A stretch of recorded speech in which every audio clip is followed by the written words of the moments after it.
S, ರಾಜ್ಯ ರಾಜಕಾರಣದಲ್ಲಿ ಅಧಿಕಾರ ಬದಲಾವಣೆಯ ಸಭೆ ಮುಕ್ತಾಯವಾಗಿದೆ. 3 ದಿನಗಳ ಶಾಸಕರೊಂದಿಗಿನ ಸುರ್ಜೇವಾಲಾ ಸಭೆ ಅಂತ್ಯವಾಗಿದೆ. ರಾಜ್ಯ ರಾಜಕಾರಣದಲ್ಲಿ ಅಧಿಕಾರ ಬದಲಾವಣೆಯ ಸಭೆ ಮುಕ್ತಾಯವಾಗಿದೆ. 3 ದಿನಗಳ ಕಾಲ ನಡೆದಂತಹ ಶಾಸಕರೊಂದಿಗಿನ ಸುರ್ಜೇವಾಲಾ ಸಭೆ ಅಂತ್ಯವಾಗಿದೆ. Surjewala 1-to-1 meeting ಮುಕ್ತಾಯವಾಗಿದೆ. ಅಭಿವೃದ್ಧಿ ಗ್ಯಾರಂಟಿ ಬಗ್ಗೆ ಶಾಸಕರ ಅಭಿಪ್ರಾಯವನ್ನ ಸಂಗ್ರಹಿಸಲಾಗಿದೆ. ಇನ್ನು ಕಾಂಗ್ರೆಸ್ ಹೈಕಮಾಂಡ್ ಅಂಗಳಕ್ಕೆ ಶಾಸಕರ ರಿಪೋರ್ಟ್ ಅನ್ನ ಹೊತ್ತೊಯ್ದಿದ್ದಾರೆ ಸುರ್ಜೇವಾಲಾ. ರಾಜ್ಯ ರಾಜಕಾರಣದಲ್ಲಿ ಅಧಿಕಾರ ಬದಲಾವಣೆಯ ಮೀಟಿಂಗ್ ಎಂದೇ ಬಿಂಬಿತವಾಗಿ ಕೊನೆಗೆ ಕೆಪಿಸಿಸಿ ಅಧ್ಯಕ್ಷರಿಂದ ನೋಟಿಸ್ ಕೊಡುವ ಹಂತದವರೆಗೂ ನಡೆದಂತಹ ಸುರ್ಜೇವಾಲಾ ಅವರ 1-to-1 ಮೀಟಿಂಗ್ ಮುಕ್ತಾಯವಾಗಿದೆ. 3 ದಿನಗಳಲ್ಲಿ 40 ಶಾಸಕರ ಕುಂದುಕೊರತೆ ವಿಚಾರಿಸಿದ ಸುರ್ಜೇವಾಲಾ ರಿಪೋರ್ಟ್ ತೆಗೆದುಕೊಂಡು ದೆಹಲಿಯತ್ತ ಪ್ರಯಾಣಿಸಿದ್ದಾರೆ.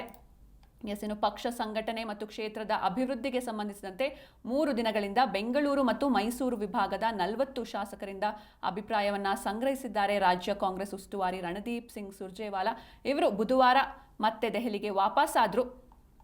ಇನ್ನು ಶಾಸಕರ ಭೇಟಿಗೆ ನಿಗದಿಪಡಿಸಿದ ವೇಳಾಪಟ್ಟಿಯ ಪ್ರಕಾರ 42 ಶಾಸಕರ ಜೊತೆ ಸುರ್ಜೇವಾಲಾ ಅವರು ಚರ್ಚೆ ನಡೆಸಬೇಕಿತ್ತು. ಆದರೆ ಪಿಎಂ ನರೇಂದ್ರ ಸ್ವಾಮಿ ಮತ್ತು ಕಾಂಗ್ರೆಸ್ ಸಹ ಸದಸ್ಯರಾಗಿರುವಂತಹ ಸರ್ವೋದಯ ಪಕ್ಷದ ದರ್ಶನ್ ಪುಟ್ಟಣ್ಣಯ್ಯ ಅವರು ವಿದೇಶ ಪ್ರವಾಸದಲ್ಲಿರುವಂತಹ ಕಾರಣ ಭೇಟಿಗೆ ಸಾಧ್ಯವಾಗಲಿಲ್ಲ ಅಂತ ಕಾಂಗ್ರೆಸ್ ಮೂಲಗಳು ತಿಳಿಸಿವೆ.